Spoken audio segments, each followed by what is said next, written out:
कहाँ से आ जाते हैं? दोस्तों आज हम कचरी बनाने वाले हैं। हमारी मम्मी देखिए कचरी बना रही है। कैसे बनाते हैं देखिए। बस तोरी के फूल के कचरी बन रही है। देखिए कैसे बनाते हैं। इसमें मैं डाली हूँ हरी मिर्च, नमक, तेल, प्याज, लहसुन और देखो इसको पहले उबाला जाता है। उबाल के उसके बाद किस चीज की बनाई है?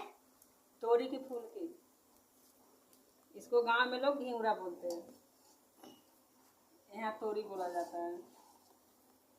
तो देखते हैं कैसे बनता है। आओ मैं गर्मा गर्मी कचरी बना रही हूँ, आजा खा लो। खाने वाली जो भाई बहन लोग है वो आके खा लो।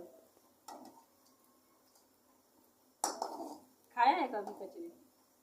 तोरी के फूल की कचरी खाया है? नहीं कभी नहीं।